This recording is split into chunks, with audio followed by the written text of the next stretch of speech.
अस्सलाम वालेकुम नाज़रीन, प्रोग्राम विजन पर राजा आतिफ जुल्फ़िकार के साथ आपकी खिदमत में हाज़िर हूँ।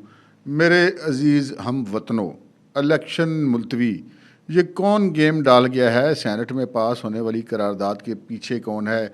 ये सारी स्टोरी कैसे बनी? कौन था, कौन नहीं था? किसने किसको खुश करने के लिए क्या किया? एक्सक्लूसिव तफ़सीलात आपके साथ शेयर करेंगे। और फिर सेंट्रल जेल अडयाला के अंदर कैदी नंबर 804 इमरान खान की हालत इंतहाई तशवीशनाक है और उनकी निगरानी के लिए 5-5 डॉक्टर्स तैनात किए गए हैं। लम्हा बलम्हा उनकी एक्टिविटीज़ पर नज़र रखी जा रही है। ये क्या सूरत हाल है, ये आपके साथ शेयर करेंगे। और फिर बिल आखिर इमरान खान के ख़िलाफ़ 9 मई वाले केसेस का ट्रायल भी शुरू होने वाला है और अदालत ने इस हवाले से नोटिस भी जारी कर दिया है। इस पर भी बात करेंगे, मगर इससे पहले कि अपने प्रोग्राम को आगे बढ़ाएं, आपसे गुजारिश है कि अगर अभी तक आपने हमारा चैनल सब्सक्राइब नहीं किया तो प्लीज़ कर लीजिए, साथ ही बेल आइकन भी दबा दीजिए ताकि जो ही हमारा कोई नया प्रोग्राम अपलोड होता है तो उसका नोटिफिकेशन फौरी तौर पर आपको मौसूल हो सके। प्रोग्राम का बाकायदा आगाज़ करते हैं। नाज़रीन, तबीयत बड़ी सख्त ख़राब है और अगर कहीं ज़ुबान लड़खड़ाए या कोई खांसी आ जाए या कोई ऐसा हो तो माज़रत कीजिएगा। मेरे दफ्तर में सभी बीमार थे, एक मैं बचा हुआ था, तो अभी फिर मैं भी इस ज़द में आ गया, आखिर कब तक बचता। तो अब ख़बरों की तरफ बढ़ते हैं जनाब। एक बुरी खबर आई इस्लामाबाद से कि एक मजहबी तंजीम जो है वो ग़ालिबन अहले सुन्नत वल जमात के वो डिप्टी सेक्रेटरी जनरल थे मौलाना मसूद रहमान, वो एक कातलाना हमले में जहाँ भाग हो गए हैं। और ये वाक़या पेश आया है गौरी टाउन, ये थाना कोराल है, ज़िला इस्लामाबाद। उसमें उनकी गाड़ी पर फायरिंग हुई है और जिस पर फायरिंग के नतीजे में वो मौके पर ही जहाँ भाग हो गए। पुलिस की भारी नफरी मौके पर पहुँच गई, एरिया कॉर्डन ऑफ उन्होंने कर लिया, CCTV कैमरों की फुटेजेस ली जा रही हैं और पुलिस का ये कहना है कि वो मुलजमान को जल्द गिरफ़्तार कर लेंगे और उनका सुराग भी लगा लेंगे। और फिर जनाब ख़बर दूसरी इंपॉर्टेंट ये है कि पाकिस्तान तहरीक इंसाफ के लिए एक साहब थे जो बड़े तराने लिखा करते थे, पार्टी तराने इनके, उनका नाम था आसिम साहब जो हैं, उनके बारे में पता चला है कि जी उन्होंने ख़ुदकुशी कर ली। और एक हफ़्ता कबल उन्होंने कोई वीडियो भी रिकॉर्ड करके डाली थी सोशल मीडिया पे और उन्होंने बताया था कि वो बहुत मुश्किलात का शिकार हैं और उन्होंने ये भी कहा था कि ये मेरी आखिरी वीडियो है।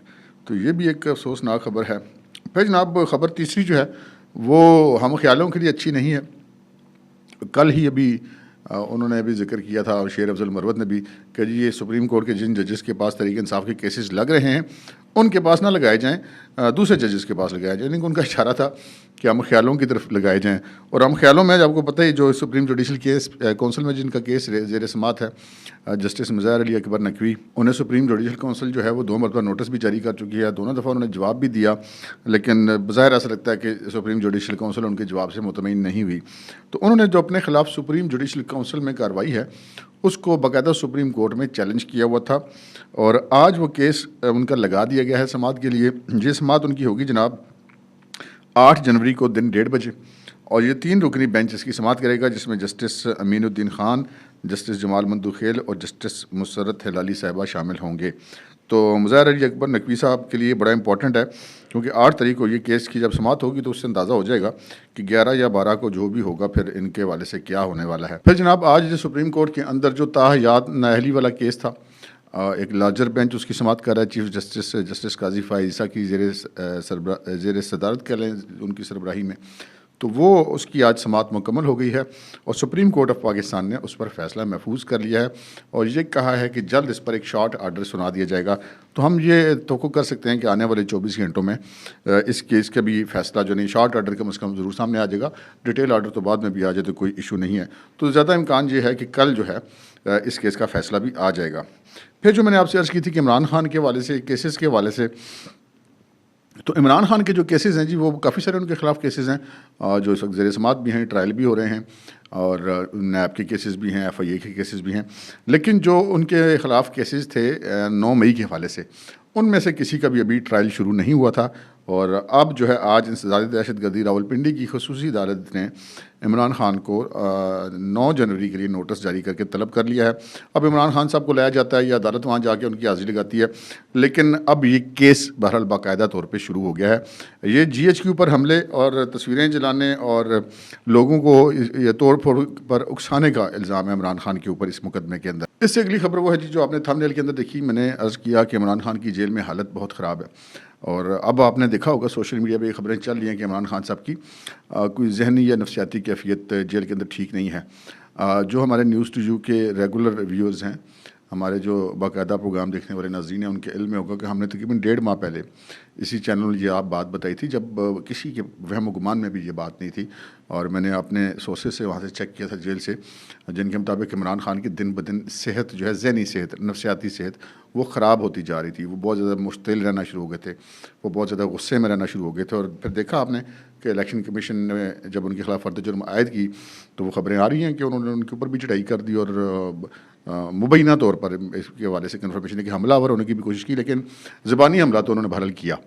तो ये जो मामलात हैं, ये जब हमने इसको दोबारा से चेक किया तो मुझे सोर्सेज ने ये कहा जी, हमने आपको पहले बताया था कि दिन ब दिन इमरान खान साहब की नफसियाती हालत जेल के अंदर ख़राब होती जा रही है और उनका इलाज मुआवजा भी किया जा रहा है। और उनकी निगरानी के लिए 5 अदद डॉक्टर्स जो हैं वो 24 घंटे बारी बारी होते होंगे, एक एक दो दो एक शिफ्ट में, तो वो तैनात हैं। और पैरामेडिकल स्टाफ भी तैनात है जो हम वक्त उन पर नज़र रखे हुए हैं कि किसी भी वक्त अगर इमरान खान साहब की तबीयत ज़्यादा ख़राब हो तो उससे बर वक्त आगाही हासिल की जा सके। तो ये इमरान खान साहब की बहरहाल कंडीशन वहाँ पे ठीक नहीं है, और उसकी शायद बहुत बड़ी वजह उनका जेल के अंदर रहना यकीनन उसकी सबसे बड़ी वजह है, क्योंकि वहाँ पर वो बहुत ज़्यादा बेबसी महसूस कर रहे हैं। अगरचे कि जेल के अंदर उनकी मौजें बड़ी लगी हुई हैं, लेकिन बहरहाल जेल जेल ही होती है। अब आते हैं जब अपनी मेन खबर की तरफ, जो मैंने आपसे अर्ज़ की थी कि मेरे अजीज़ हम वतनों, इलेक्शन मुलतवी, ये कौन गेम डाल गया। जी, हम सेनेट में एक करारदाद आई और उस करारदाद में जो है वो बाकायदा कसरत राय से मंजूरी मुतफ़िका तौर पर नहीं हुई, और उसमें कहा गया कि जी इलेक्शन मुलतवी कर दिए जाएँ,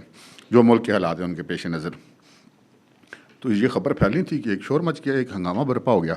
जब इस चीज़ों को चेक किया गया तो पता चला कि 115 या 116 के ऐवान है ग़ालिबन, और उनमें से कोई 13-14 लोग ही मौजूद थे।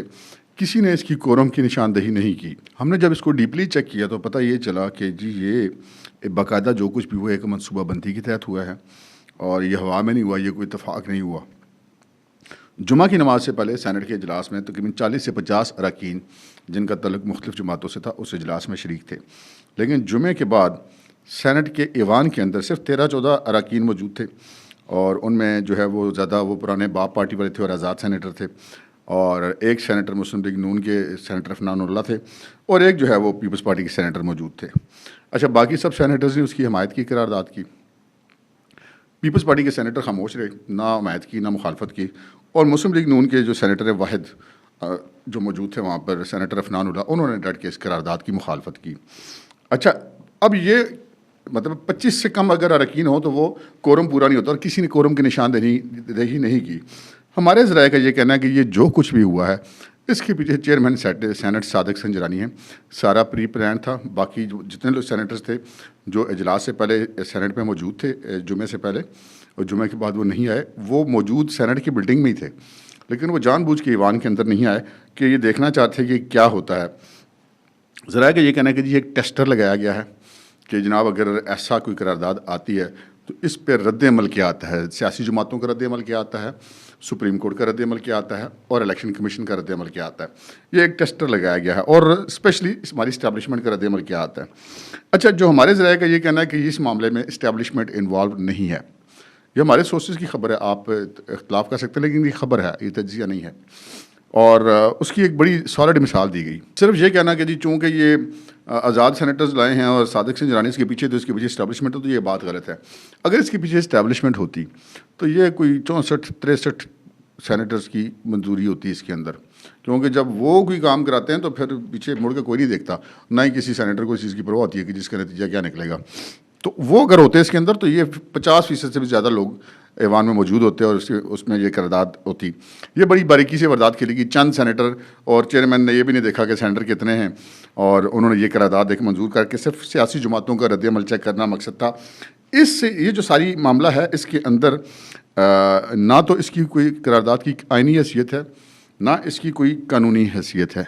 इसकी सिर्फ एक अखलाकी हैसियत होती है, लेकिन वो भी नहीं रही क्योंकि तरीक़ाकार मशकूक था, फ़ोरम पूरा नहीं था। एक जिसे कहते हैं ना दाव लगा के पूरी गेम खेली गई, तो ये दाव लगा के गेम खेली गई। अब हमने हिजमत पूरे मुल्क में हलल मच गया, हंगामा मच गया। अच्छा, यहाँ पे एक बड़ी बदयांती की बात है, और वो बाकायदा जो बड़े सीनियर लोग हैं, जर्नलिस्ट, वो बदयांती कर रहे हैं।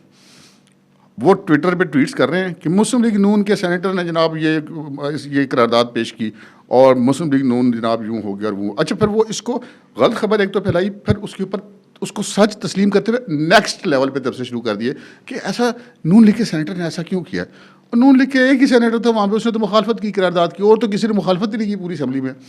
मैं आपसे ये बार बार अर्ज़ करता हूँ पहले भी और आज भी मैं इस पर कायम हूँ, इस वक्त इलेक्शन का मुलतवी होना सिर्फ दो कूतों को वारा खाता है। एक पाकिस्तान तहरीक इंसाफ, जिनकी पार्टी ग्राउंड पे एग्जिस्ट नहीं कर रही, जिनके उम्मीदवार ग्राउंड पे एग्जिस्ट नहीं कर रहे, जिनके टिकट एग्जिस्ट नहीं कर रहे, जिनका इंतखाबी निशान एग्जिस्ट नहीं कर रहा, जिनका लीडर अंदर है, वो तो कभी नहीं चाहेंगे कि इलेक्शन हो। सीधी सी बात है, चाहे आप कोई इसके मुखालफत करे या हिमायत करे, मैं आपको अपनी राय और अपना तजिया पेश कर रहा हूँ कि सिर्फ पाकिस्तान तहरीक इंसाफ वाहिद पार्टी है जिसको ये इलेक्शन वारा नहीं खा रहे।